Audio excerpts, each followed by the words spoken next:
Mga paps, ang muling pagbabalik namin ni Pook Warrior mga paps, no? Ang layo ng pinuntahan namin Pook Warrior mga paps, no? Kala ko malapit lang mga paps. So, ayan nga mga paps. Matagal hindi tayong hindi nakahunting mga paps. At yung mga dala namin mga paps is mga under training pa mga paps, mailap. Pero iwan ko mga paps kung makahuli kami ngayon ni Barracuda at sa kandala niya ay under training. Wala pa yung pangalan yung pangati namin mga paps. Anong pangalan? Comment lang sa baba mga paps kung anong pangalan maganda mga paps, no? May pangalan ako ba? May pangalan na mo? Ibasuka ko na. Ito mga paps, oh. Ito. Yan. Under training ito mga paps, ha. Hindi ito magaling masyado mga paps, no? Yan. Shout out sa'yo. Wala ka shout out? So, shout out kay Jobin Abindanyo at Janilo Abindanyo, mga idol. Shout out yung lahat mga pre. Shout out kay ano? Barracuda, shout out siyempre. Shout out sa akin at sa ating mga viewers, shout out yung lahat mga paps, no? Maaga pa naman mga paps, alas City pa yata mga paps, no? So abang-abang mga paps, no? At mamaya na tayo mag shout out mga paps. So, let's go.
So yan mga paps, no? Hindi pa marunong pumugad yung ating under training mga paps, no? At may kampay na siya mga paps. At magaling na siyang kumampay kunti mga paps, no? At ang huli nito mga paps pangatlo pa to, no? Hindi pa siya matawag na katiyan dahil tatlo lang mga paps, no? At abutin natin ng hanggang 10 mga paps, no? Ito mga paps, kuha siya ng babae, kulay yellow yung mata ng mga paps, no? Tapos kahuli ang ating under training na walang pangalan mga paps. At makatagal-tagal din tayo hindi kapag hunting mga paps kasi nag-training na tayo mga paps, no? Ito malaki yung busis, hindi katulad ni Atlas mga paps na paputol-putol yung huni niya mga paps, no? Wala ganyan mga paps, no? Ito malaki at merong paos kunti mga paps. Sige, abang-abang mga paps, no? Yan ang huli na nakin ko ngayon mga paps.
So yan mga paps no.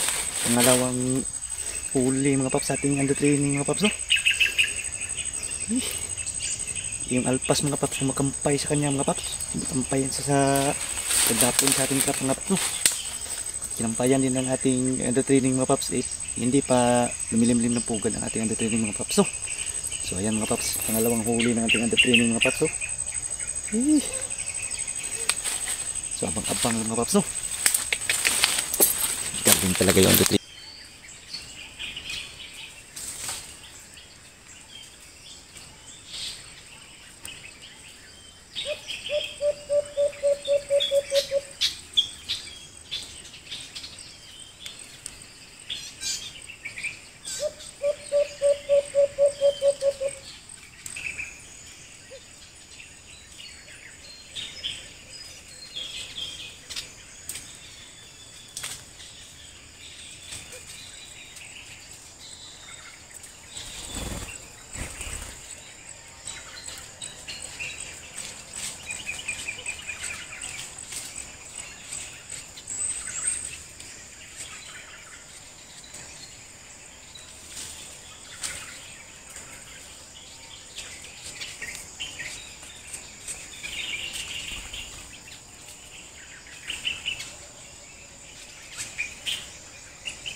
May nagbuha tayo ng future pati ang mga paps. Napakawais nito mga paps at malakas humuli mga paps. Kita nyo mga paps no. Ay ilang attempt yun, pang 4 or 5 attempt yun mga paps. Ito yung malakas humuli mga paps. At napakawais mga paps. Nahuli natin under training mga paps. Lumabas ang tunay, nagalawan na ating under training mga paps no. Parang si Karpik lang mga paps no. Kinampayat sa pugan mga paps. Huli mga paps ito. At napakawais mga paps no. Lakas humuli. Ito ang sinasabi ni DJ Maro mga paps na malakas humuli at napakawais. Ito ang maganda gawing katiyan mga paps no. Nakuli natin malaking boses mga paps. Milimlim na siya mga paps no. Ilang buwan din ako nag-training yan mga paps para maging katiyan talaga mga paps no. Saka yung galawan niya mga paps parang katiyan talaga mga paps no. Pero under training yan mga paps. Walang pangalan yan mga paps. Laki yung boses mga paps. Ganyan yung boses niya mga paps no. Ito. Iwan ko si Barakuda mga paps no. Nasaan na kaya yung si Barakuda no. So pangatlong huli mga paps. Pangatlo itong mga paps. Naiwan ko yung dalawa doon mga paps kasi tumakbo ako para mahuli lang itong wais mga paps no. So hanggang dito ng mga paps no. Mga paps no. Dito nagtatapos ang aming hunting ni Barakuda channel mga paps. Uwi na kami kasi alas 12 na mga paps ng tanghali. Gutom na. Gutom na. Yung mga under training namin mga paps, pinahinga muna namin. Pauwi na kami, no? Malayo yung pauwian pa namin mga paps, no? At saka shout out nyo yung lahat mga paps, no? At suporta sa ating channel mga paps, no? At pagpindot ng ating subscriber at notification bell mga paps, no? Sa mga silent viewer natin dyan, mabot na tayo ng 22,000 mga paps sa ating viewers. Pero ating subscriber mga paps, 300 kapin pa lang mga paps, no? Sana suporta naman lahat sa inyo dyan mga paps. So, pagka-subscribe po, Warrior Hunter TV. Subscribe naman mga paps, no? At shout out yung lahat. At hindi ko nalista yung mga shout out yung sa lahat mga paps. At shout out lang lahat sa inyo mga paps. So hanggang dito lang mga paps, no? God bless. Bye bye.